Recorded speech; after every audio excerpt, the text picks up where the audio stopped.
ॐ शुक्लां भरधरं विष्णुं शशिवर्णं चतुर्भुजं प्रसन्नवदनं ध्यायेत् सर्वविघ्नोपशान्तये।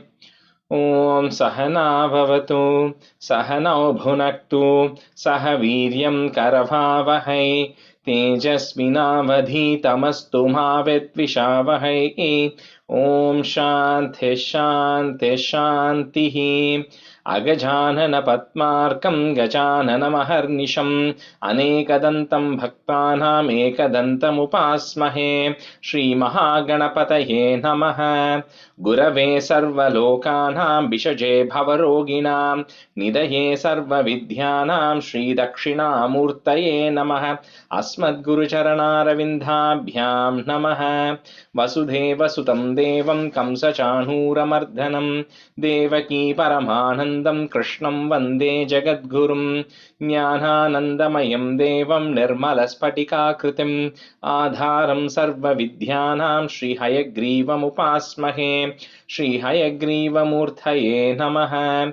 सरस्वती नमस्तुभ्यं वरदे कामरूपिणि विद्यारम्भं करिष्यामि सिद्धिर्भवतु मे सदा। श्रीमहासरस्वत्यै नमः। उमाकोमलहस्ताब्जसम्भावितललाटकं हिरण्यकुण्डलं वन्दे कुमारं पुष्करस्वजं। வெற்றிவேல் முருகனுக்கு ஹரஹரோஹரா. லோகவீரியம் மகாபூஜ்யம் சர்வரக்ஷாகரம் விபும் பார்வதி ஹிருதயானந்தம் சாஸ்தாரம் பிரணமாம்யகம். சுவாமியே சரணமையப்பா.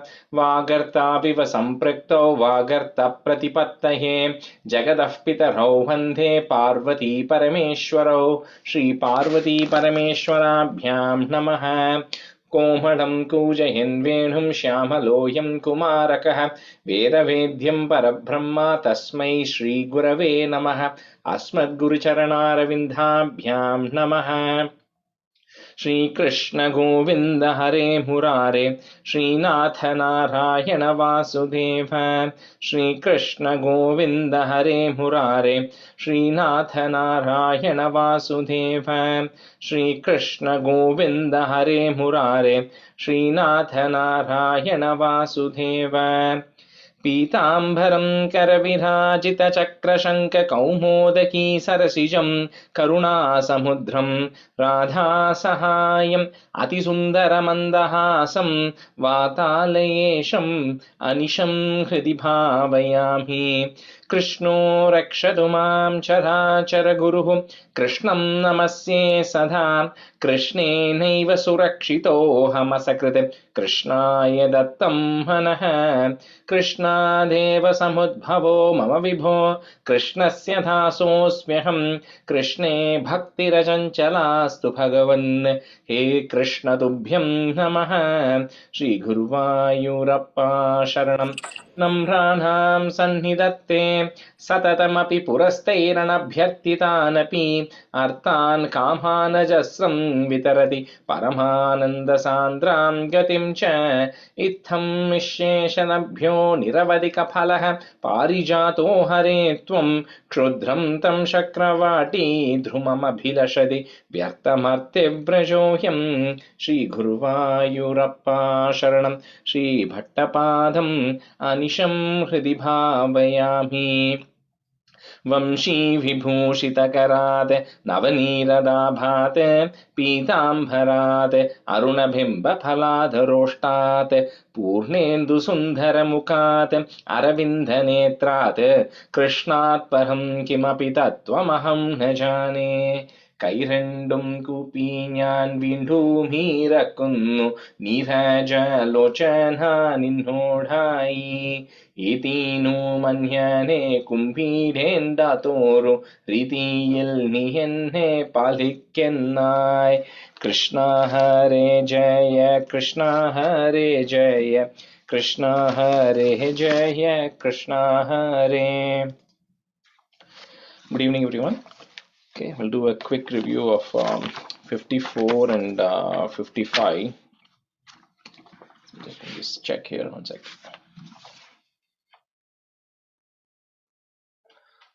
Lavanya, can you do one? And Gopiji, can you do one? Sure. Sure. Can try. Which one should I do? Lavanya, do you have a preference or? The Ragam one was what, 55? Yeah. Yeah, I'll do that. Okay, so Gopiji can do 54 then. Vatsevodka saubharirnama purvam Kalindyanardvadashabdam tapasyan Meenavrate snehavan bhogalole Tarksham sakshat aikshitagre kadachit Twadvaham tam sakshudham trikshasunam Meenam kanjit jakshatam lakshayan saha Taptaschitte saptavanatra chetvam Jandun bhokta jivitam chapi mokta Tasmin kale kaliyah Kshveladarpat Sarparate kalpitam bhagamasnan Tena krodhatvat bhoja bhaja Pakshikshiptastadurapam payoga. Fourth line, first word, Paksha Kshiptas. Okay, sorry. Pakshakshiptastadurapam payogat ghore tasmin surajani ravase tire vrikshatah kshvelavegat pakshivratah peturabhre patantah karunyadram tvanmanastena jatam Kale tasminne kadasirapanim muktayate yamunam kananantam Tvayuddhama grishma bhishmoshmatapta Gogopala vyapiban kshvelatoyam Nasyajjivan vichutan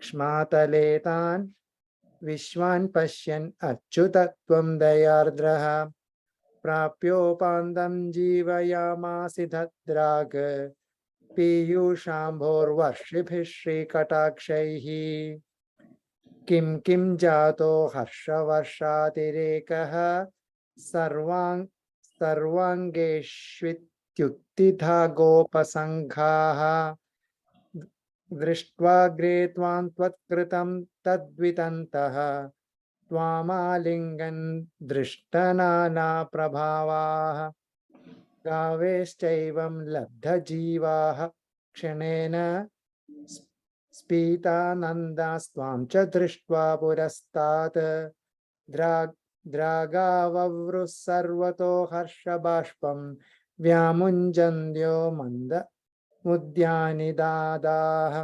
Last word, Mandam Udhyan Ninadhaha. Mandamudyanninadaha Romanjoyam sarvato nasharire Bhuyasyandah Rachidanandamurcha Ascharyoyam kshvela vego mugande Tyukto goper nandito vandito bhuhu Evam bhaktan mukta jivani petvam Mukta jivanapitvam Mugdha panger astaro rogam stanoshi tadrik bhudaspida karunya bhuma rogatvaya vayuge hadinadha. Krishnaya Parabrahmane Namaha.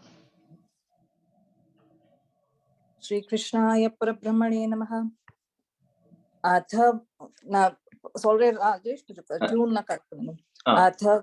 Athavari ghorataram phaninam prativarayitum kritadhir bhagavan dhrutamārita tīraganīpatarum vrishamarutashosita parnachayam Adiruhya padamburuhena chatam navapallavatullya manonyarucha Hridavarini durataram nyapatah parighurnita ghoratarangagane. Lavanya, third line, first word, Hradawarini. Hradavan. Yeah, okay. Hradawarini. Okay. Bhuvanat त्रयभारभृतो भवतो गुरुभारविकम्पि विजृम्भिजला परिमज्जयति स्मदनुशतकं तटिनी झटिति स्फुटघोषवती अथ Dikshu विदीक्षु परीक्षुभित भ्रमितोदरवारिनिनादपरैः उदकात् उरगादुपतिस्त्वदुपान्तमशान्तरुषान्दमनाः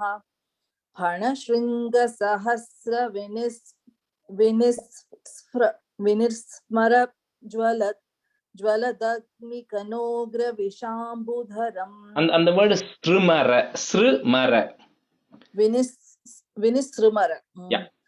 फणशृङ्गसहस्रविनिसृमर ज्वलदग्निकनोग्रविशाम्बुधरम् पुरताः फणिनं समलोकयता बहुशृङ्गिणम् अञ्जनशैलमिव ज्वलदाक्षि परीक्षरदुग्रविश ज्वलदाक्षि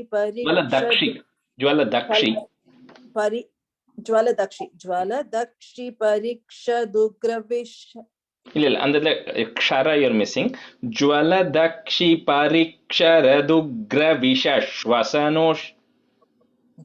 ज्वलदक्षि परीक्षरदुग्रविश श्वसनोष्मभारसमहाभुजः परिदश्य भवन्तमनन्तबलं समवेष्टयत्. Good. Samaveshtayadasputa. समवेष्टदयस्फुटचेष्टमहो अविलोक्य भवन्तमथाकुलिते ततगामिनि बालकधेनुगणे व्रजगेहतलेऽप्यनिमित्तशतं समुदीक्ष्य गता यमुनां पशुपाः अखिलेषु विभो भवदीयदशम् अवलोक्य जिहासुः जीवभरम् फणिबन्धनमाशु विमुच्य जवात् उदगम्यतः स जुषा भवता. The first line, last word, dasham. Okay. Bhavadiya dasham. You said dasham or something. अधिरुह्य ततः फणिराजफणम् ननृते भवता मृदुपादरुचा कलशिञ्जितनूपुरमञ्जुमिलत् करकङ्कणसङ्कुलसङ्क्वणितम् जहृषुः पशुपास्तु तुषुर्मुनयो ववृषुः कुसुमानि सुरेन्द्रगणाः त्वयि नृत्यति मारुतगेहपते परिपाहि समां त्वमदान्तगदात्. कृष्णाय परब्रह्मणे नमः. Okay, so we'll move forward. We'll go to start with we'll go 68 today. So 68 is like the prelude to the Rasa Krida, which comes in 69. So I'm not going to get into the detailed meaning of this, but this is a very nice chapter as well. So it's also a little musical one. So I think for those who came last week, we also chanted this along with 69, right? So in this, the way we are going to chant this is, if you depending on your book, if you have 2 lines or 4 lines, however, right? So think of it as 4 lines. So each line in the middle, we're going to insert the word Krishna. Okay. So if there is a visarga coming, then there will be a ih sound that will come. Otherwise, just the word Krishna is going to come, and some places we'll break it up. So I will tell you anyway how. So first one I'll say full, and then we'll. So this is 68. Gopinam Bhagavat Samagamadi Varnanam. तव विलोकनात् कृष्णा गोपिका जनाः प्रमदसङ्कुलाः कृष्णा पङ्कजे क्षणा अमृतधारया कृष्णा सम्प्लुता इव स्तिमिततां ददुः Krishna त्वत्पुरोगताः. So if I'll go to say Prabha and Sudha, you can be student, okay? So tava vilokanad Krishna gopika janaha comma pramada sankulaha is there, because Krishna is going to come, the ich sound has to come. So ich Krishna pankajekshana amrita dharaya Krishna sampluta iva comma stimitatam, the dus is there, right? So you remove that is, put a visarga, but then that will take the sound of ich sound now. So daduh Krishna tvat purogataha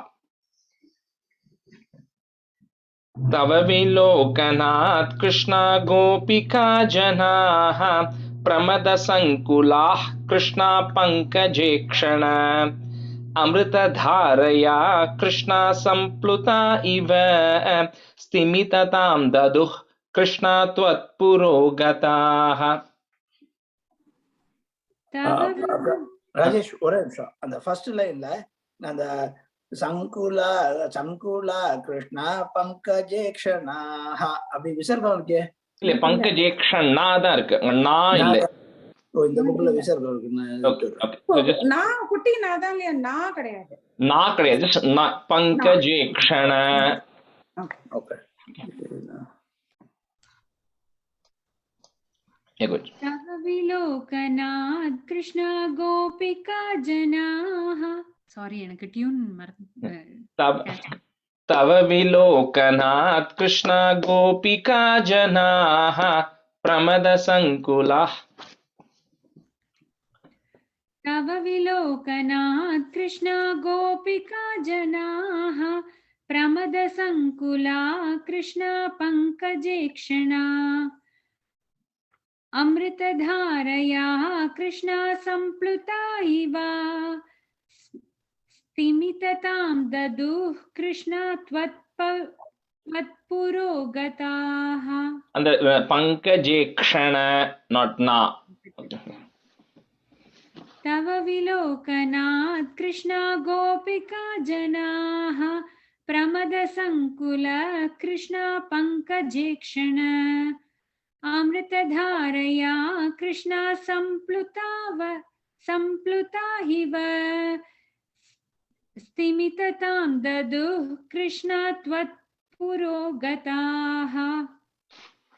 तव विलोकनात् कृष्णा गोपिका जनाः प्रमद संकुला कृष्णा पंकजेक्षण अमृतधारया कृष्णा संप्लुता इव स्तिमिततां ददु कृष्णा त्वत्पुरोगताः.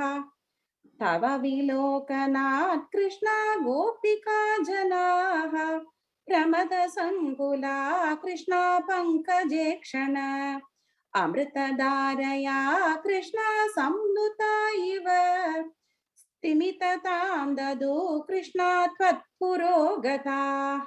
இவன் கொஞ்சம் வேற மாதிரி இருக்கு, that's okay.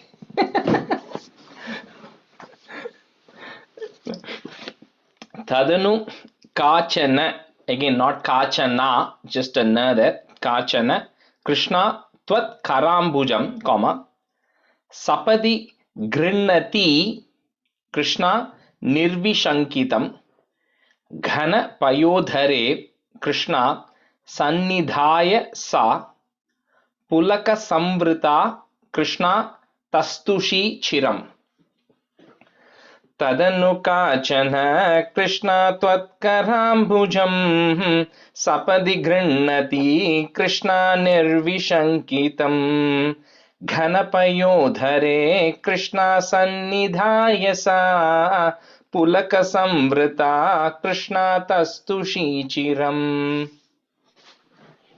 तदनु काञ्चना कृष्णा त्वत्कराम्बुजं सपदि गृह्णति कृष्णा निर्विशङ्कितं घनपयोधरे कृष्णा सन्निधाय सा पुलकसंवृता कृष्णा तस्तुषी चिरम्. तस्तुषी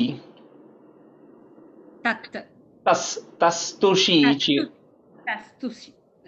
ஓகே, அதே மாதிரி இந்த காச்சன ரொம்ப நாட் காச்சனா, காச்சன ஃபர்ஸ்ட் லைன். तदनु काञ्चन Krishna Shraddha, Kanchana, Kachana, not in Kanchana you're saying, yeah. तदनु काचन कृष्णा त्वत्कराम्बुजं सपदि गृह्णति कृष्णा निर्विशङ्कितं घनपयोधरे कृष्णा सन्निधाय सा पुलकसंवृता कृष्णा तस्तुषीचिरम् तदनु काचन कृष्णा त्वत्कराम्बुजं सपदि गृह्णति कृष्णा निर्विशङ्कितम् घनपयोदरे कृष्णा संविधाय सा पुलकसंवृता कृष्णा तस्तुषीचिरम् तदनु काचन कृष्णा त्वत्कराम्बुजं सपदि गृह्णति कृष्णा निर्विशङ्कितं घनपयोदरे कृष्णा संविधाय सा पुलकसंवृता Krishna तस्तुषीचिरम्. So the third line, Sannidhaya. What are, I think you're saying something different. ஓ சந்நிதாய சொல்லிருக்கேன். Sannidhaya. Sannidhaya. சம்பிதாய தப்பா இருக்கு bookல. Samvidaya you're saying, I think. என் புக்ல அதானே இருக்கு. Okay, Sannidhaya. சன்னிதாய. Okay. Okay. Okay. Tava vibhopara Krishna komalam bhujam, comma, nija galantare Krishna paryaveshtayat. Gala samudghatam Krishna prana marutam prati nirundativa. So that vati you have, vati harshula you have, right? So prati nirundativa Krishna ati harshula. Okay, so that from the va you put it as a separate word, ati harshula. तव विभो परा कृष्ण कोमलं भुजं निजगलान्तरे कृष्ण पर्यवेष्टयत् गलसमुद्गतं कृष्ण प्राणमारुतं प्रतिनिरुन्धतीव कृष्ण अतिहर्षुला. तव विभो परा कृष्णा कोमलं भुजं निजगलान्तरे कृष्णा पर्यवेष्टयात् गलसमुद्गतं कृष्णा प्राणमारुतं प्रतिनिरुन्धति वा Krishna अतिहर्षुला. That's okay. On the last line, konja, it may not sound like it's landing, but that's okay. तव विभो पराः कृष्णा कोमलं भुजं निजगलन्तरे कृष्णा पर्यवेष्टयात् गलसमुद्गतं कृष्णा प्राणमारुतं प्रतिनिरुन्धति वा Krishna अतिहर्षुला. The second line, nija galantare. Okay, you said galantare, galantare. तव विभो परा कृष्णा कोमलं भुजं निजगलान्तरे कृष्णा पर्यवेष्टयत् गलसमुद्गतं कृष्णा प्राणमारुतं प्रतिनिरुन्धति वा कृष्णा अतिहर्षुला.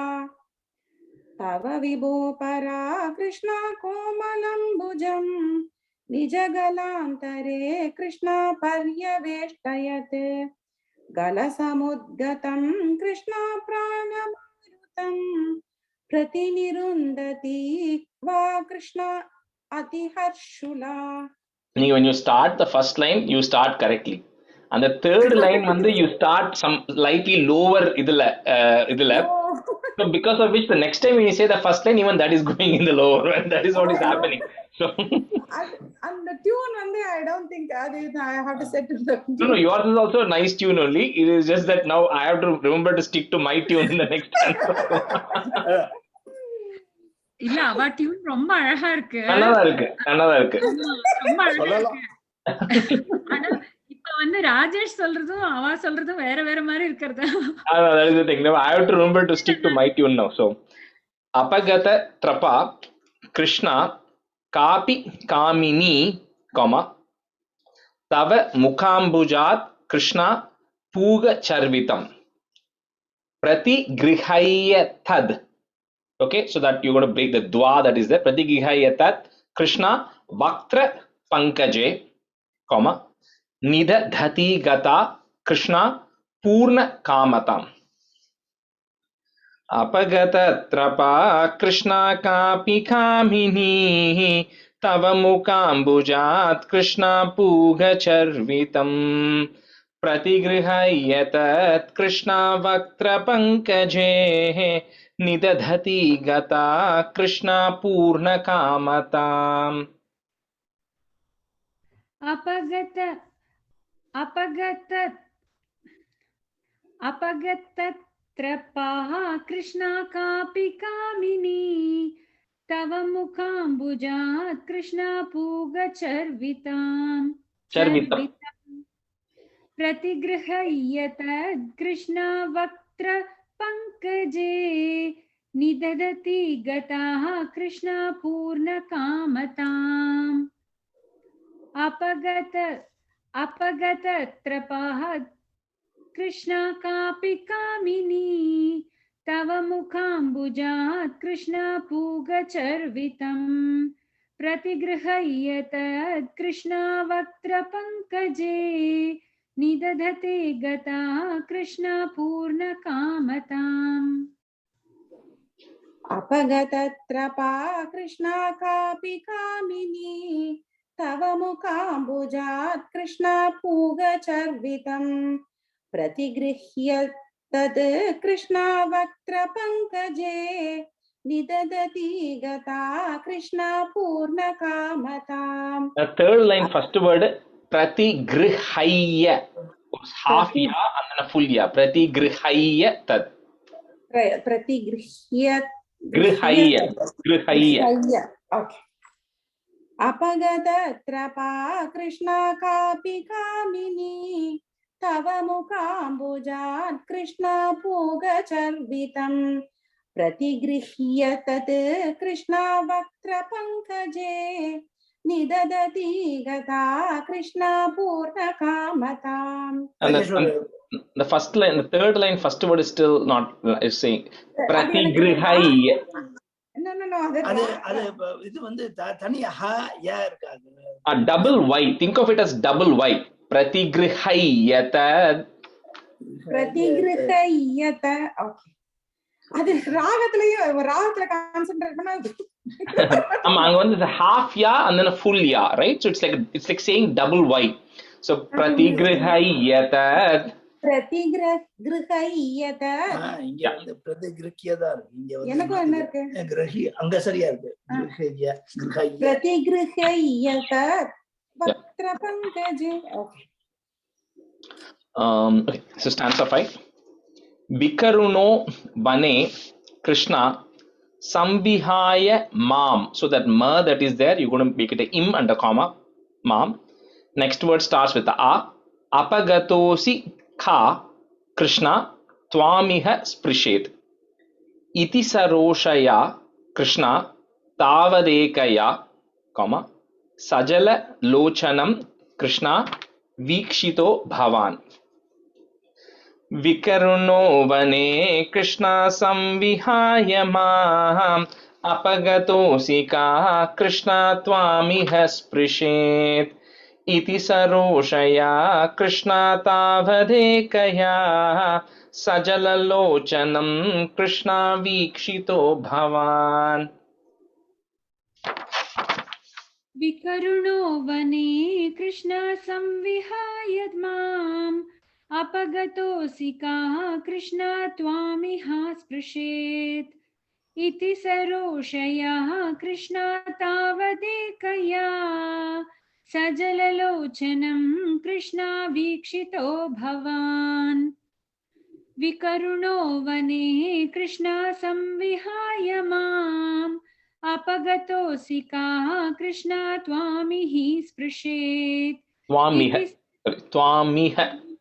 स्पृशेत् इति सरोषयः कृष्णा तावदेकया सजललोचनं कृष्णा वीक्षितो भवान् विकरुणो वने कृष्णा कृष्णा संविहाय माम् अपगतोऽसि का कृष्णा त्वामिह स्पृशेत् इति सरोषया कृष्णा तावदेकया सजललोचनं कृष्णा वीक्षितो भवान् विकरुणो वने कृष्णा संविहाय माम् अपगतोऽसि का कृष्णा त्वामिह स्पृशेत् इति सरोषया कृष्णा तावदेकया सजललोचनं कृष्णा वीक्षितो भवान् iti mudakulai,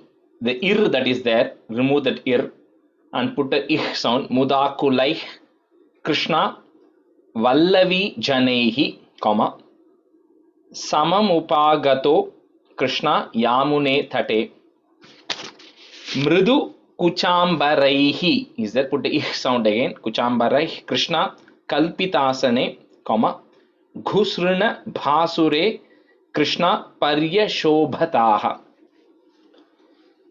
इति मुदाकुलैः कृष्णावल्लभीजनैः सममुपागतोः कृष्णायामुने तटे मृदुकुचाम्बरैः कृष्णाकल्पितासनेः घुसृणभासुरे कृष्णापर्यशोभताः इति मुदाकुलैः कृष्णा वल्लवी जनैः सममुपागतो कृष्णायं यामुने तटे मृदुकुचाम्बरैः कृष्णा कल्पितासने घुसृणभासुरे कृष्णा पर्यशोभिताः शोभताः last two शोभताः इति मुदाकुलैः कृष्णावल्लवी जनैः सममुपागतो कृष्णायामुने तटे मृदुकुचाम्बरैः कृष्णाकल्पितासने घुसृणभासुरे कृष्णापर्यशोभताः इति मुदाकुले कृष्णा वल्लवी जनैः सममुपागते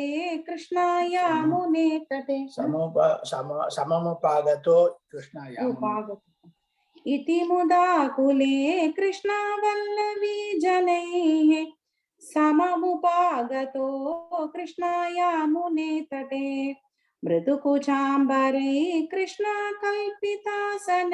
कल्पितासने घुसृणुबासुरै Krishna पर्यशोभताः on the fourth line घुसृणभासुरे घुसृणबासुरे Krishna पर्यशोभताः इति मृदाकुले कृष्णा वल्लवी जनैः सममुपागतो कृष्णायामुने तटे मृदुकुचाम्बरै Krishna कल्पितासने घुसृणुबासुरे Krishna पर्यशोभताः the first line mudakule. Okay, I think second time you said mrida.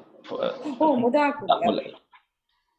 Kati vidha kripa Krishna kepi sarvato, comma dhrita dayodayaha, is there, put a ich sound, dayodayah Krishna kechidashrite Kati chididrisha, that's one word, Krishna madrusheshva piti. So that thya that you have, tya thya, remove that, first put madrusheshva piti, short t, comma next word becomes abhihito. So abhihito bhavan Krishna vallavi janaihi kati vidha kripa Krishna kepi sarvato dhritadayodayah Krishna kechidashrite कतिचिदीदृशाः Krishna मादृशेष्वपीति अभिहितो भवान् कृष्णा वल्लवी जनैः कतिविधा कृपात् कृष्णा केऽपि सर्वतो धृतदयोदयाः कृष्णा केचिदाश्रिते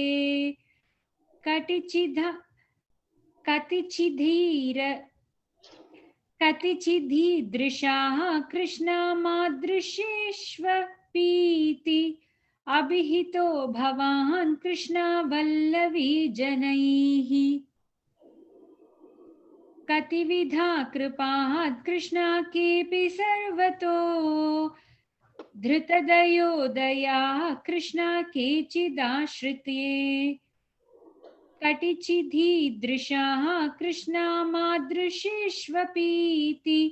अभिहितो भवान् कृष्णा वल्लवी जनैः कतिविधा कृपा कृष्णा केऽपि सर्वतो धृतदयोदया कृष्णा केचिदाश्रिते कतिचिदीदृशा कृष्णा मातृशेष्वपीति अभिहितो भवान् कृष्णा वल्लवी जनैः. Third line is a piti, a short e. Okay, so remember not to stretch it. End of the third line. कतिविधा कृपा कृष्णा केऽपि सर्वतो धृतदयोदया कृष्णा केचिदाश्रिते कतिचिदीदृशा कृष्णा मातृशेष्वपीति अभिहितो भवान् कृष्णा वल्लवी जनैः. I Kumarika Krishna Naiva Shankyatam, comma Khatinata Mai short e Krishna Prema Katare Mai tu Chetaso Krishna Vonu Vrittaye, comma Kritamidham Maya. So that my eighth you have, right? A and it you will have it. So we're going to remove that A and that it and say Maya Kritamidam Maya Krishna Ityuchivan Bhavan. Ityuchivan Bhavan. That A we are going to just separate it out. Ai Kumarikaha Krishna Naiva Shankyataha Katinata Mahi Krishna Prema Katare मयि तु चेतसो कृष्णावोनुवृत्तये कृतमिदं मया कृष्णा इत्यूचिवान् भवान्. अयि कुमारिकाः कृष्णा नैव शङ्क्यताम् कथिनता मयि कृष्णा प्रेम कातरे मयि तु चेतसोः कृष्णावोनुवृत्तये कृतमिदं मया कृष्णा इत्योचिवान् भवान्. अयि कुमारिकाः कृष्णा नैव शङ्क्यताम् कथिनता मयि कृष्णा प्रेम कातरे मयि तु चेतसोः कृष्णावोनुवृत्तये कृतमिदं मया कृष्णा इत्योचिवान् भवान्. The second line in the Mai, just be careful. I think when you're saying in the tune, it will automatically come Mai. It will stretch out the second line. So just Katinata Mahi Krishna Prem. Okay.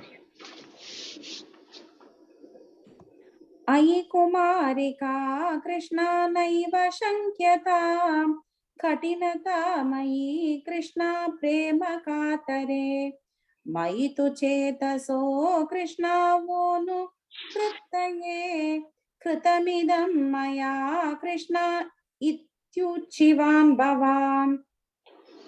अयि कुमारिका कृष्णा नैव शङ्क्यताम् कठिनता मयि कृष्णा प्रेम कातरे मयि तु चेतसो कृष्णा वोनुवृत्तये कृतमिदं मया कृष्णा इत्युचिवान् भवान्.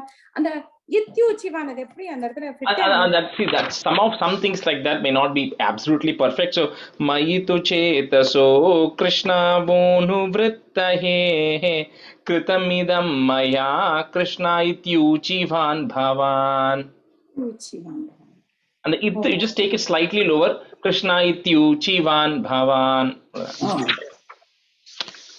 I nishamyatam Krishna Jiva Vallabhaha, comma, Priyatamo Jano Krishna Nedrusho Mama Tadiha Ramyatam Krishna Ramya Yaminishu. So that ish and va that you have, remove the ish and va and put a shu, Yaminishu, short u, comma. Next word starts with a a. Anuparoda, it will start. So again, Anuparoda miti. So the thya that you have, remove that off, put a ti. Anuparoda miti. Krishna alapo vibho. Ahinishamyatam Krishna jiva vallabhaha priyatamo jano Krishna nedrusho mama tadiha ramyataham Krishna ramyayaminishu anuparodhamiti Krishna alapo vibho.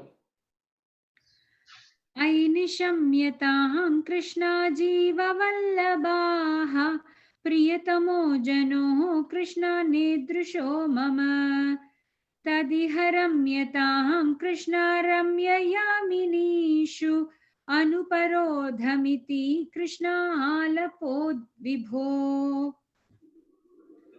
अयि निशम्यतां कृष्णा जीववल्लभाः प्रियतमो जनो कृष्णा नेदृशो मम तदिह रम्यतां Krishna रम्ययामिनीषु अनुपरोधमिति कृष्णालपोद्विभो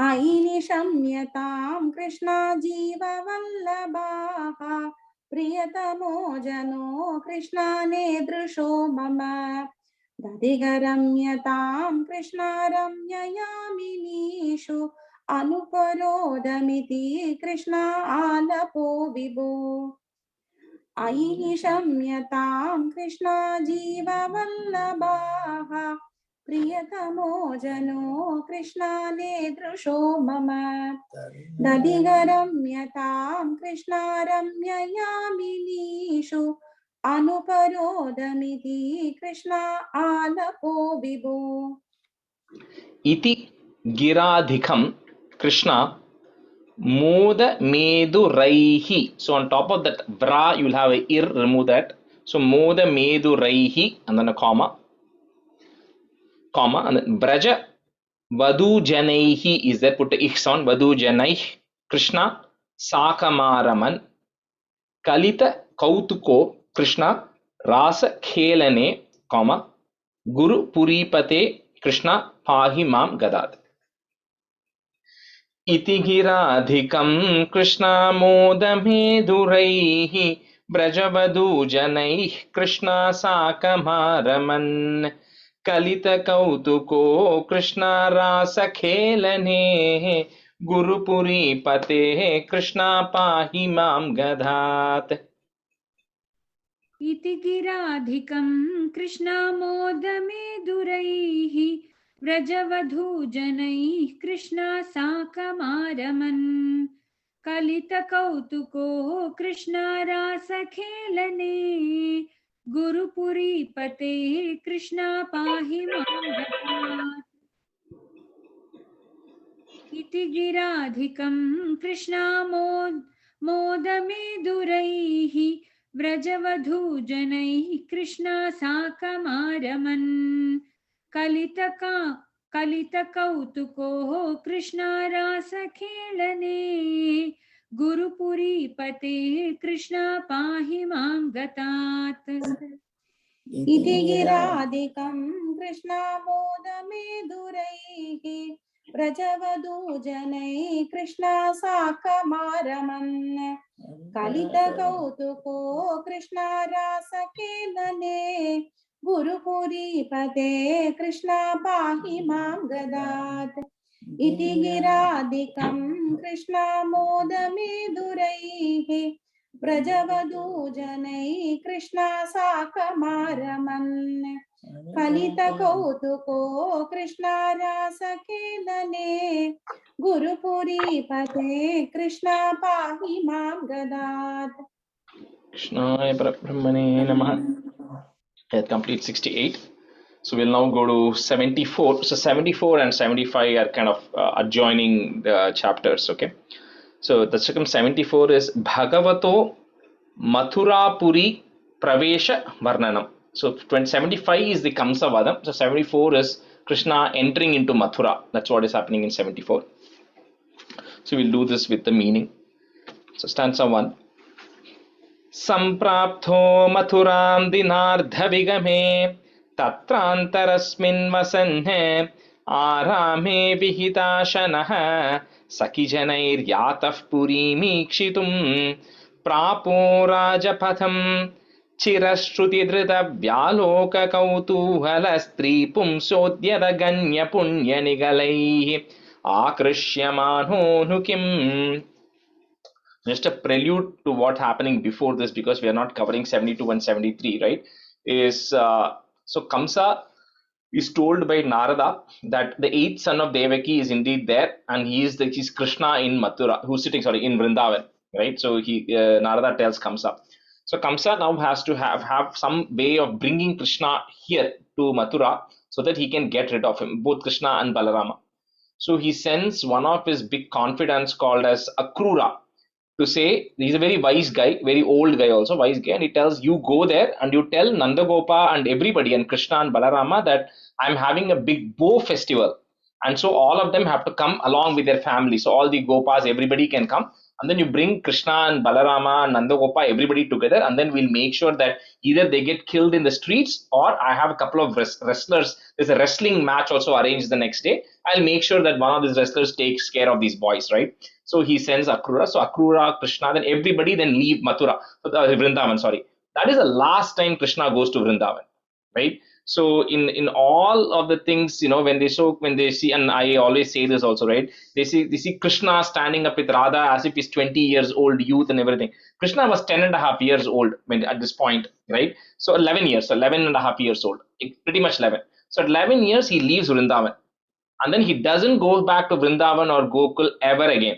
He just goes to Mathura, from Mathura straight to Dwaraka. That's it, right? So at 11, but of course, the gopis and all don't know at this point that Krishna has left permanently. So they all think he's just going for a few days. There's a lot of things which are happening there, so he leaves. So anyway, they all reach Mathura. So Nandagopa and all of them are there, and Akrura is bringing Krishna and Balarama in a chariot because they are special guests. So he's taking special care of them. So there, when he comes, of course, he goes to Rajapatham. So of course, like anything else, they go to a new city. So they all settle down on the outskirts of the city, and all the boys decide, let us all go and hang out in the city. So they all decide to leave and go to Rajapatham. In the main streets of Mathura, they start walking. And of course, word has already spread that Krishna is coming. And all of these people have heard about Krishna, right? They've heard about the great things that Krishna has done and all this, but nobody has seen. So a lot of people are lining up in the streets to meet Krishna and Balarama. So that's how it is happening here. And Bhattaripat says that, those are all people who have done a lot of fortune. They say they're all really punya they have done, because they are getting an opportunity to see you, right? So Samprapto Mathuram Dinardha Vigame, Tatrantarasmin Vasan, put a in at the end of that line, Vasan, Next line, the double na is there, that goes away. It starts with the a. Arame Vihitashanaha, Sakhi Janair Yataha, put a f, Yataf, Purimikšitum. Samprapto Mathuram Dinardhavigame Tatrantarasmin Vasanhe Arame Vihitashanaha Sakhi Janair Yataf Purimikšitum.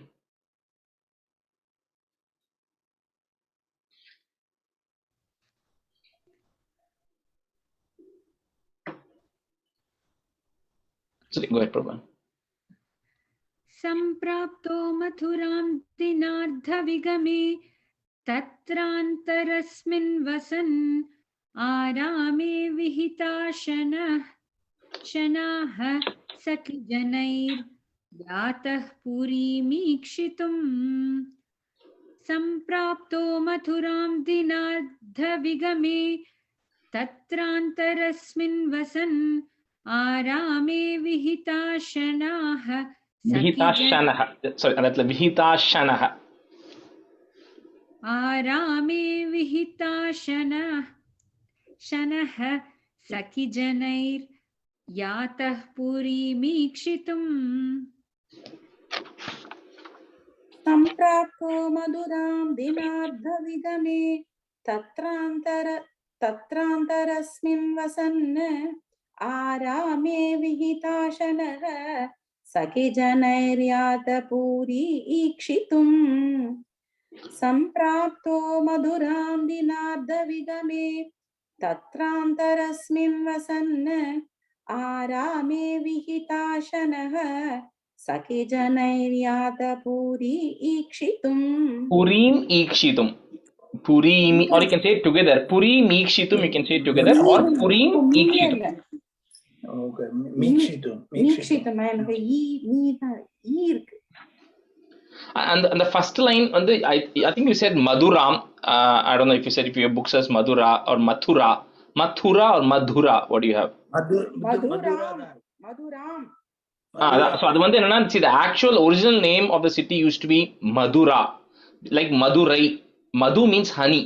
So the city where even the streets are like honey is Madhu. So I say Madurai and Madura. ரெண்டுமே first one the Dhada it used to be there.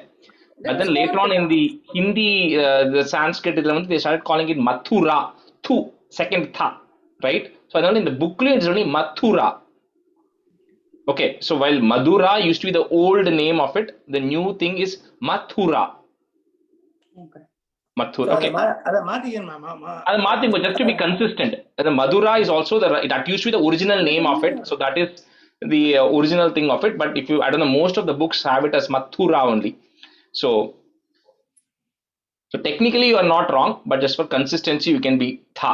So that just changed. Madurai, however, that's why even Madurai also the Madhu is root word is Madhu, which means honey, right? Even for Tamil Nadu Madurai. So Prapo Rajapatham, comma Shira Shruti Dhrita Vyaloka Kautuhala, and then put a plus Stri Pumsodhyada Ganya Punya Nigalaihi. So that Ra that is there, remove it. Nigalaihi, comma. Next word is Akrishya Mano Nukim. So third line end, there's a plus. Prapo Rajapatham Chirashruti Dhrita Vyaloka Kautuhala Stri Pumsodhyada Ganya Punya Nigalaihi Akrishya Mano Nukim. प्राप्यो राजपथं चिरश्रुतिधृत व्यालोककौतूहल स्त्रीपुंसो यद् स्त्रीपुंयो पुंसोध्यत स्त्रीपुंसोद्यदगण्यपुण्यनिगलैः आकृष्यमाणो किम्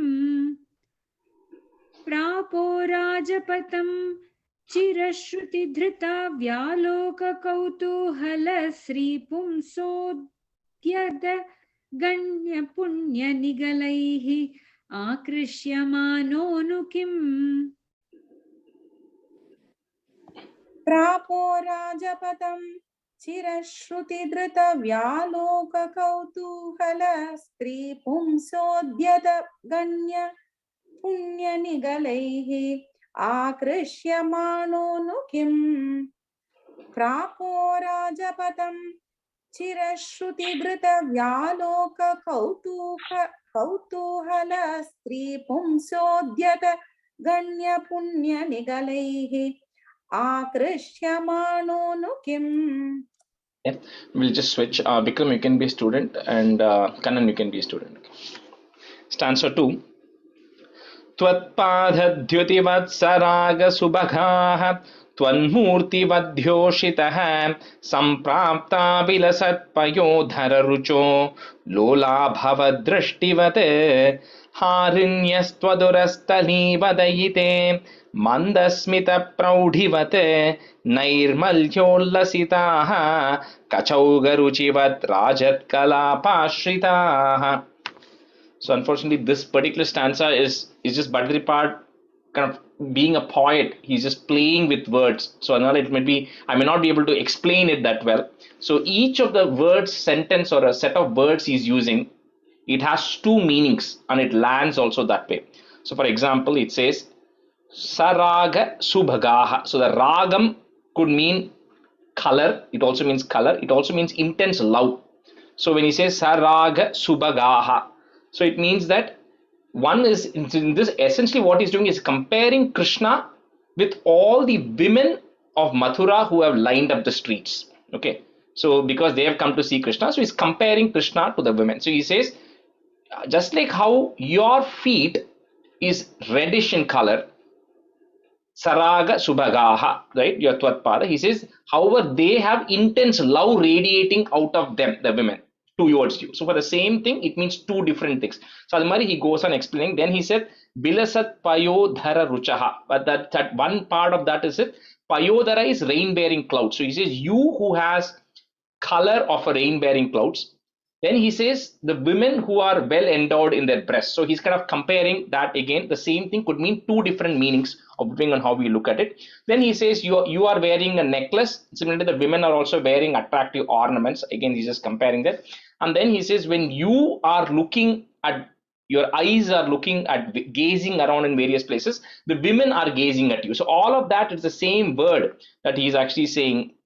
And then the last one, he says, Rajat Kala Pashritaha. It could also mean that you are wearing peacock feathers, but it also could mean women are wearing ornaments, because the words he uses has two meanings. So that's essentially what is happening here. So he's just playing with words and says, as you are walking, the women who have also heard a lot about you have all lined up the streets, and is comparing what's happening, just comparing you.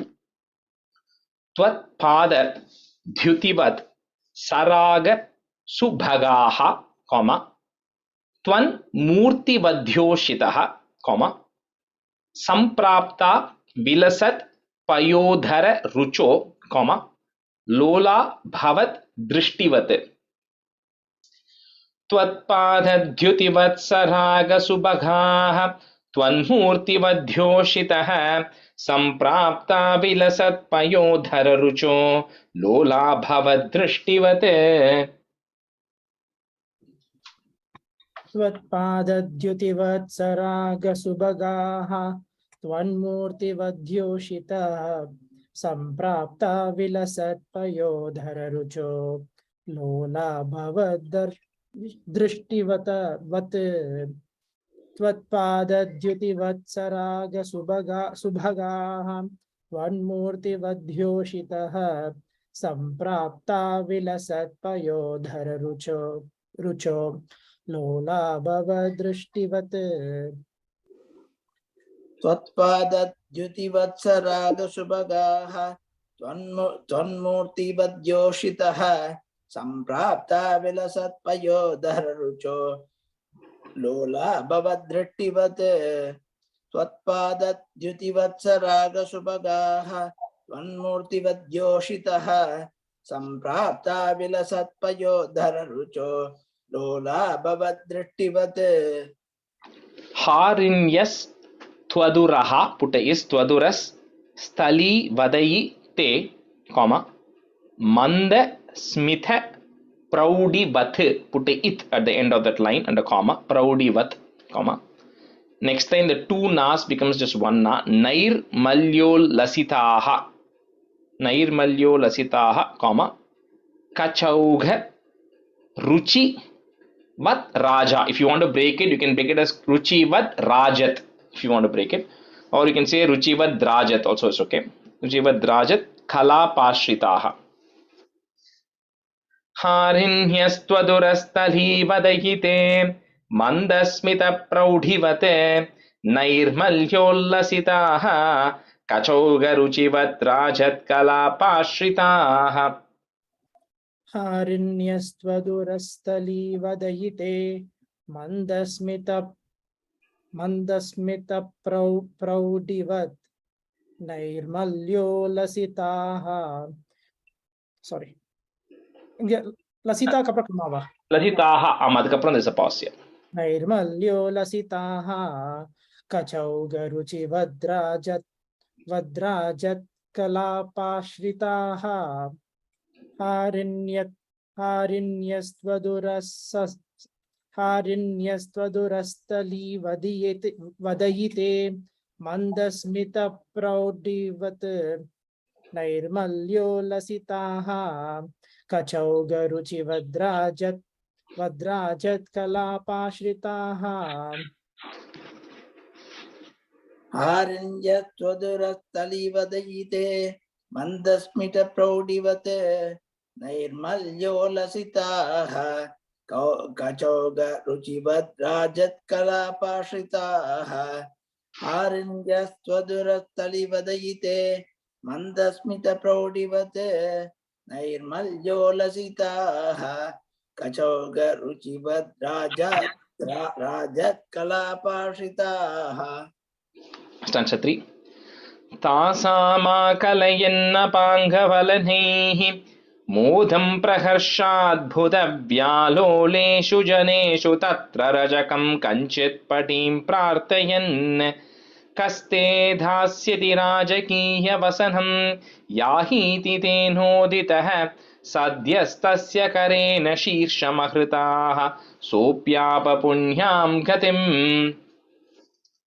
So, like we were saying earlier, right? All the ladies of Mathura also, who had repeatedly heard about Krishna and Balarama, so they all had lined up the streets, like what we saw in the last stanza. So as soon as they saw Krishna and Balarama, they just felt extremely happy. And then they started wondering, that these women of Vrindavan or the gopis, have actually done a lot of punyam, right? That they are able to see this Krishna and Balarama every day. And that's what we heard. And we are so happy to even see them once. And then what's happening is, as Krishna and Balarama are walking along, they then see a washerman who washes clothes for the kings, right? The king has a lot of other people also, so he's one of the washermen for the kingdom. So he's walking along with a set of clothes. So Krishna and Balarama go and ask him for some clothes. So that person says that, you are a Vaishya, Eka Vastra Dhariniya. He says you are only wearing one layer of clothes, right? Eka Vastra means you only wear, like even the Veshti, we have two layers, right? When you're tying the Veshti. So Eka Vastra means is a one layer only. So you are a person who only wears one layer of clothes. How can you have expectations and come and ask for king's clothes? He's actually shying them away. So here Bhatripad says, then with your karena, with your hand, you just give him mukti. You just get rid of him. So there is a Bhatripad just ends it there, that you just get rid of that washerman there, and then you take the clothes. But on the Bhrigu Samhita, there is another scripture, right, where Garga Samhita, where Garga Muni writes, which is what Narada is telling. So there in that, Garga Muni says that this washerman was the washerman who was there in the Rama Avataram in the Treta Yuga when he was there, and then he then talks bad about Sita and all of that. He then had to, he felt bad, and so he wanted to essentially, meet you. Appadina Garga Samhita says, but Narayaneeyam doesn't say anything, Bhagavatam also doesn't say anything. It just says this washerman comes and then he doesn't give you any clothes, but you all take the clothes from him. It just ends there. So, Tasam Akala Yenna Panga Balanaihi, that ir that is there on top of mo, remove it, put a visarga and a comma, Balanaihi, comma, Modam Praharshadbhuta, and then put a plus. And then the entire next line comes together. Okay, so there's one comma after Valanaihi, Modam Praharshadbhuta, Vyaloleshu Janeshu Tatra Rajakam Kanchit Patim Prartayan. तासामाकलयन्नपाङ्गफलनैः मोदं प्रहर्षाद्भुतव्यालोलेषु जनेषु तत्र रजकं कञ्चित् पटीं प्रार्थयन्. तासामाकलयन्नपाङ्गफलनैः मोदं प्रहर्षाद्भुतव्यालोलेषु जनेषु तत्र रजकं कञ्चित् पटीं प्रार्थयन्. तासामाकलयन्नपाङ्गफलनैः मोदं प्रहर्षाद्भुतव्यालोलेषु जनेषु तत्र रजकं कञ्चित् पटीं प्रार्थयन्. तासाम् आकलयन्नपाङ्गफलनैः मोदं प्रहर्षाद्भुतव्यालोलेषु जनेषु तत्र रजकं कञ्चित् पटीं प्रार्थयन्. तासामाकलयन्नपाङ्गफलनैः Modam prahashadbhuta vyalolesu janeshu tatra rajakam kanchit patim prartayan. Kaste dasyati rajakiya vasanam, comma, yahiti tenoditaha, comma, sadyas tasya karena shirshamahृताः, comma, sopyapa punyam gatim. Kaste dhasyati rajakiya vasanam yahiti tenoditaha sadyastasya karena shirshamahृताः sopyapa punyam gatim. कस्ते दास्यति राजकीय वसनं याहीति तेनोदितः सद्यस्तस्य करेण शीर्षमहृताः सोऽप्याप पुण्यां गतिम् कस्ते दास्यति राजकीय वसनं याहीति तेनोदितः सद्यस्तस्य करेण शीर्षमहृताः सोऽप्याप पुण्यां गतिम् Kaste dasyati rajakiya vasanam yahiti tenoditaha sadyastasya karena shirshamahृताः sopyapya punyam gatim. Sopyap, so on the last line, sopyap. Sopyapa punyam gatim. Kaste dasyati rajakiya vasanam yahiti tenoditaha sadyastasya karena shirshamahृताः sopyapa punyam gatim. Stanza 4. भूयो वायकमेकमायतमतिं तोषेण वेशोचितं दाश्वांसं स्वपदं निनेत सुकृतं को वेद जीवात्मना मालाभिस्तबकैस्तवैरपि पुनर्मालाकृता मानितो भक्तिं तेन वृतां दिदेशितपरां लक्ष्मीं च लक्ष्मीपथे. So two other encounters are happening here. One is, as they're walking now, they come across a weaver who is actually weaving lot of royal clothes and everything. So Krishna and Balarama go and again ask him, but this time this person, the weaver who is there, is actually very welcoming. So he actually gives Krishna and Balarama little bit of royal clothes and everything. He welcomes them, and then so because of that, Krishna becomes extremely happy, and then Krishna blesses him that right now in his current life he would then enjoy a lot of opulence, lot of wealth and everything, and eventually he will attain liberation. So even this, again, Bhagavatam only says so much, Narayaneeyam only says so much, but in the Garga Samhita, in Bhrigu Samhita, Narada says that this person again goes back to the Ramayana, where he says that he used to be one of the weavers who weaved for Rama and Lakshmana for their wedding. And then when he saw Rama and Lakshmana, he was so impressed, and that one of his biggest wishes, that when Rama went and asked him, I want to give you something in return. He says, I want to be always able to weave for you, stitch clothes for you. So then he's blessed, and then he's born again. That is what is there in the other text. But anyway, so that is one thing that is happening. They get this royal clothes. Next, they go to one person who's Malabi, who is actually making garlands. So that person's name is also Sudama. This is not the Sudama who's Krishna's friend. This is some other Sudama. So that person is there, and then he goes and gives them garlands as well. So Krishna also blesses him and then asks him, what do you want? So he says, I don't want anything material. I just want to be constantly devoted to you. So Krishna then blesses him as well. So those two people he meets here. Bhuyo Vayakam Ekam Ayata, if you want to break it. Vayakam Ekam Ayata Matim, comma, Toshena Veshochitam, comma, Dashwamsam Swapadam Ninetha, comma, Sukritam Ko Veda Jivatmanam. Bhuyo Vayakamekamayatamathim Toshena Veshochitam Dashwamsam Swapadam Ninetha Sukritam Ko Veda Jivatmanam. நினைத்த அப்புறம் pass இருக்கா Rajashree? Nineta அப்புறம் பாஸ்யா. भूयो वायकमेकमायतमितं तोषेण Ekam ayat, sorry Vikram, அந்த இடத்துல வாயகம் ஏகம் ஆயத மதிம். Sorry, தமிழ்ல. Okay, sorry.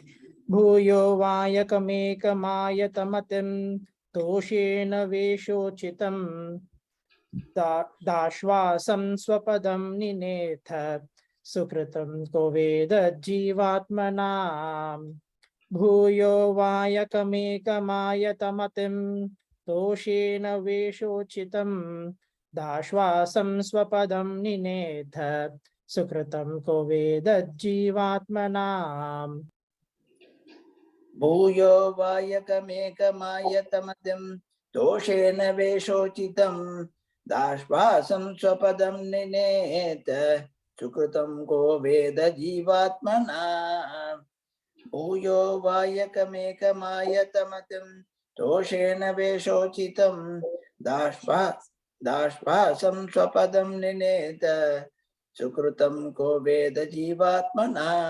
And the vak, there's a dashvamsam. There's another. Dashvamsam, sorry. Yeah. Dashvamsam. Mala bihi, put a is. Stabakaihi, put a is again. Stavairapi, comma. Punar mala krita manito, comma. Bhaktim tena vritam dideshita param, comma. Lakshmim cha lakshmipate. मालाभिस्तबकैस्तभैरपि पुनर्माला मानितो भक्तिं तेन वृतां दिदेशितपरां लक्ष्मीं च लक्ष्मीपथे मालाभिस्तबकैस्तवैरपि पुनर्मालाकृता मानितो भक्तिं तेन वृतां दिदेशितपरां लक्ष्मीं च लक्ष्मीपते मालाभिस्तबकैस्तवैरपि पुनर्मालाकृता मानितो भक्तिं तेन वृतां दिदेशितपरां लक्ष्मीं च लक्ष्मीपते मालाभिस्तबकैस्तवैरपि पुनर्मालाकृता मानितो भक्तिं तेन वृतां दिदेशितपरां लक्ष्मीं च लक्ष्मीपते मालाभिस्तबकैस्तवैरपि पुनर्मालाकृता मानितो भक्तिं तेन वृतां दिदेशितपरां लक्ष्मीं च लक्ष्मीपते. Stanza 5. कुब्जामब्जविलोचनां पतिपुनर्दृष्ट्वाङ्गरागे तया दत्ते साधु किलाङ्गरागमदधाः तस्या महान्तं हृदि चित्तस्तामृजुतामतप्रतयितुं गात्रेऽपि तस्या स्फुटं गृह्णन् मञ्जुकरेण तामुदनयः तावज्जगत्सुन्दरीम्. So next, so now they've got new clothes and then now having a garland, and as they're walking, they're coming across this lady called as Kubja. Kubja means a hunchback, so her name is also hunchback. She's a hunchback. So when Krishna is going to her and she's carrying to Kamsa all of the like chandanam and all fragrance, right, that the king needs. So she sells that and she's taking it to Kamsa. So when Krishna and Balarama go and then Bhattipat says that she's got very beautiful eyes, but then she's a hunchback. So when Krishna goes and talks to her in a nice manner saying, "Oh beautiful lady, what are you having? Can I have some?" She introduces herself and says, "My name is Trivakra," means I'm bent in three places, right? Her body is bent in three places. That's how her back is bent. So, but then she says, "You know what, you two boys, I have to give you whatever I have." So whatever she has, she tells Krishna and Balarama, "You take whatever you want," right? Although it's all going to come, so you can take what you want. So Krishna then, what he does is, he then places his feet on her feet and then with two fingers holds the bottom of her chin and just lifts it, and then her hunchback goes away, and that's when Bhattipad says she becomes Tava Jagat Sundari. She becomes the most beautiful person in the world, because that was the only thing that was lacking, was her form was out of shape. She anyway had a pretty face and now she's become really beautiful, and Krishna then blesses her. So Krishna ends up meeting her later as well. That comes further in the 76th chapter or something. But anyway, so at this point she's become normal. So Kubjam Abja Vilochanam, comma, Pati Punar Drishtwanga Rage Taya, comma, Datte Sadhu Kilanga Ragam Adadaha. That is there, remove it and put a Visarganda comma. Tasya Mahantam Hridi. Kubjam Abja Vilochanam Pati Punar Drishtwanga Rage Taya दत्ते साधु किलाङ्गरागमदधाः तस्या महान्तं हृदि कुब्जामब्जविलोचनां हति पुनर्दृष्ट्वाङ्गरागे तया दत्ते साधु किलाङ्गरागमददाः तस्या महान्तं हृदि कुब्जामब्जविलोचनां पथि पुनर्दृष्ट्वाङ्गरागे तया दत्ते साधु किलाङ्गरागमददाः तस्या महान्तं हृदि कुब्जामब्ज विलोचनान् पति पुनर्दृष्ट्वाङ्गरागे तया दत्ते साधु किलाङ्गरागमददाः तस्या महान्तं हृदि कुब्जामब्ज கண்ணன் அந்த ஹிருதி என்ற வந்து ஷார்ட்டி ஹிருதி हृदि ஹிருதி ஸ்ட்ரெச் பண்ணாங்க कुब्जामब्ज विलोचनान् पति पुनर्दृष्ट्वाङ्गरागे तया दत्ते साधु किलाङ्गरागमददाः तस्या महान्तं हृदि हृदि चित्तस्था मृदु मृजु Tamat. So that word you kind of have to say it together. चित्तस्था मृजु Tamat प्रतयितुं, comma, गात्रेपि तस्याः, put is तस्या स्फुटं, comma, गृह्णन् Manju करेण तामुदनयः, that is there, visarga and comma remove, तामुदनयः तावच जगत सुंदरीं. चित्तस्तामृजुतामत प्रतयितुं गात्रेऽपि तस्या स्फुटं गृह्णन् मञ्जुकरेण तामुदनयः तावज्जगत्सुन्दरीम्.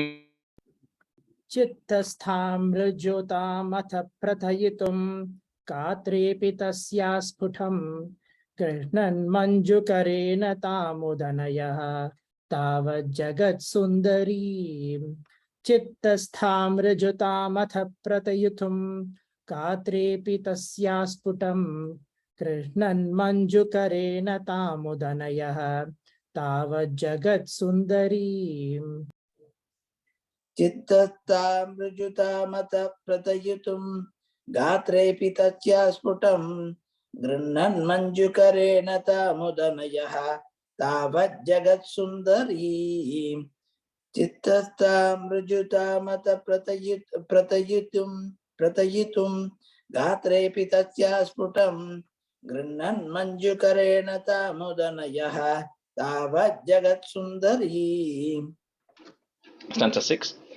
तावन्निश्चित वैभवास्तव विभो नात्यन्तपापा जनाः यत्किञ्चित् धदते स्म शक्त्यनुगुणं ताम्बूलमाल्यादिकं गृह्णानः कुसुमादिकिञ्चन तथा मार्गे निबद्धाञ्जलिः नातिष्ठं बतः यतोऽद्य विपुलामार्तिं व्रजामि प्रभो.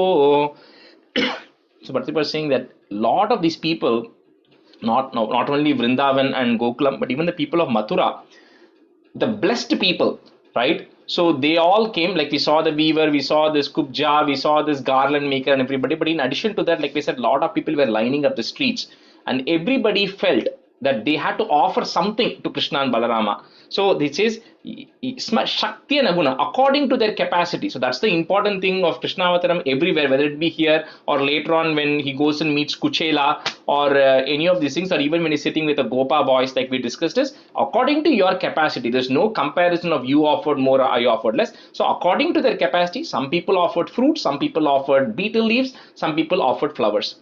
Now Bhadrapad says that all of these people are the fortunate people.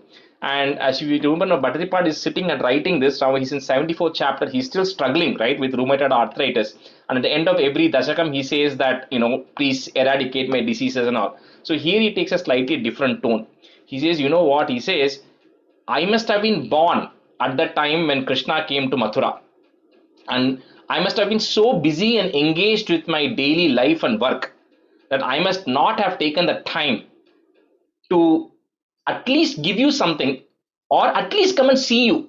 He says, because if I had the opportunity to be in Mathura at that time and I had come and met you and offered something to you, I will not be struggling right now. So he kind of says it is just my fault, my own karma that I must have missed it, because of which you are now giving me a chance and by punishing me right now with this is I am now getting more closer to you. So that's why Bhadrapad is kind of putting this on himself and saying that I must have missed it. So that's why you are now teaching me a lesson. So I can now be more devoted to you. But he says, but blessed are those people who then were able to come and meet Krishna and give whatever they can according to their Shakti. Says that's why I'm experiencing this now. So I can learn a lesson and be more closer to you. Tavan Nishchita Vaibhavas Tava Vibho, comma, Natyanta Papa Janaha. So if you don't have a Visarga, put a Visarga there and comma, Janaha. Yat Kinchit Dadate Sma Shaktya Nugunam, comma, Tambula Malyadikam.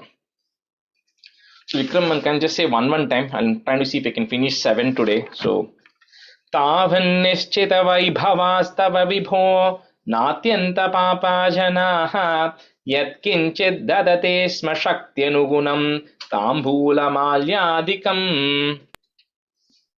Tavan nischita vaibhavastava vibho natyanta papa janaha yat kinchit dadate sma shaktyanugunam tambula malyadikam.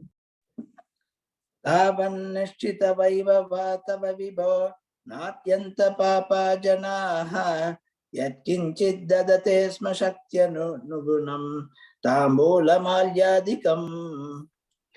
Grinnanaha is there, put a ich sound. Grinnanah kusumadi kinchana tada, comma, marge nibaddhanjalihi. So put a visarga there and a comma, jalihi, comma. Next line on top of that na, that ir goes away. Na tishtham bata ha yatodhya vipulam artim vrajami prabho. Grihnanah kusumadi kinchana tadha marge nibaddhanjalihi natishtham bataha yatodhya vipulam vrajami prabho. Krishna kusumadi kinchana tada marge nibaddhanjalihi natishtam bataha yatodhya vipula martim vrajami prabho. Grinnanah kusumadi kinchana tada marge nibaddhanjalihi natishtam bataha yatodhya vipula martim vrajami prabho. Stanza 7. So let's see, just say the meaning. So 7. So what's happening is then once that Kubja is, Krishna tells her, then she keeps looking. So Krishna is now moving on, right? As he moves on, now he is now entering Tvam Pravisho Gopuram. You are now entering into the main gate. So he was walking through the street. Now the main entrance to the court or the palace area is actually coming. So Krishna is entering that. So here Bhadrapad is saying, like they say, your reputation precedes you, right? Before you come, your reputation is preceding. So similarly, he says, the fact that you are going to be coming and you're going to be meeting. So Devaki is actually beginning to lactate because she's somehow beginning to feel that her son is approaching her. Because Devaki and Vasudeva don't know that Krishna is coming. But somehow Krishna coming close to the gate, Devaki is now beginning to feel and she's beginning to lactate, thinking that her son is somewhere close by. She is beginning to experience it. So Eshyamiti Vimuktayapi Bhagavan. So double na is there, put one in. Bhagavan, comma. Ale Padatriya Taya, comma. Durat Kataraya Nirikshita Gatihi. So that is there, remove it, Visarganda, comma, Gatihi. Tvam Pravisho Gopuram. Eshyamiti Vimuktayapi Bhagavan Ale Padatriyataya Durat Kataraya Nirikshita Gatihi Tvam Pravisho Gopuram. Ekshamiti vimuktayapi bhagavan alepadatryataya durat kataraya nirikshita gatihi tvam pravisho gopuram. Yeshyamiti vimuktayapi bhagavan ale padatrayataya durat kataraya nirikshita gatihi tvam pravisho gopuram. Agoshanumita. Actually, so one small correction. I said Devaki knows. So she hears about the jubilation and everything, all the Agosham, all the noise and everything that is actually happening there. She comes to know Krishna is there. That's what stimulates her, not that she doesn't know about it. Yeah, sorry.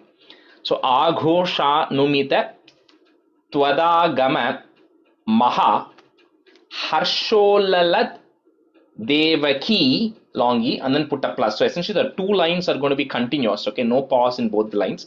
So Maha Harsholalat Devaki Vakshoja Pragalat Payo Rasa Milat. Actually, Milat and then comma. Then Tvat Kirtir Antargata. So third line continuous, then after Milat, comma, Tvat Kirtir Antargata. आघोषानुमितत्वदागममः हर्षोल्ललद्देवकी वक्षोजप्रगलत्पयोरसमिषात् त्वत्कीर्तिरन्तर्गता आघोषानुमितद्वदागममः हर्षोल्ललद्देवकी वक्षोजप्रगलत्पयोरसमिलात् मिषात् मिषात् आघोषानुमितद्वदागममः हर्षोल्ललद्देवकी वक्षोजप्रगलत्पयो रसमिषात् वत्कीर्तिरन्तर्गता. Sorry, just say one more time. It's okay. We have a few minutes, so you can say one more time. आघोषानुमितद्वदागममः हर्षोल्ललद्देवकी वक्षोजप्रगलत्पयोरसमिषात् वत्कीर्तिरन्तर्गता. அது third லைன்ல மகா ஹர்ஷோல் லசத் தேவகியா லலத் Devaki லசத் Devaki. Okay. आदोषानुमित त्वदागममः हर्षोल्लसद्देवकी वक्षोज प्रगलत्पयोरसमिषात् त्वत्कीर्तिरन्तर्गता. அந்த லலத் நீங்க லசத் நேல் லசத் லலத் லலத் லலத் sorry அது மதிந்த. आघोषानुमित त्वदागममः हर्षोल्ललद्देवकी वक्षोज प्रगलत्पयोरसमिषात् त्वत्कीर्तिरन्तर्गता. Shri Krishnaya Parabramane Namaha. So we'll end it here. सान्ध्वानन्दावबोधात्मकमनुपमितं कालदेशावदेभ्यां निर्मुक्तं नित्यमुक्तं निगमशतसहस्रेण निर्भास्यमानम् अस्पष्टं दृष्टमात्रे पुनरुरुपुरुषार्थात्मकं ब्रह्मतत्त्वं तत्तावद्भाति साक्षात् गुरुपवनपुरे हन्त भाग्यं जनानाम् कायेन वाचा मनसेन्द्रियैर्वा बुद्ध्यात्मना भा प्रकृते स्वभावात् करोमि यत् सकलं परस्मै नारायणायेति समर्पयामि.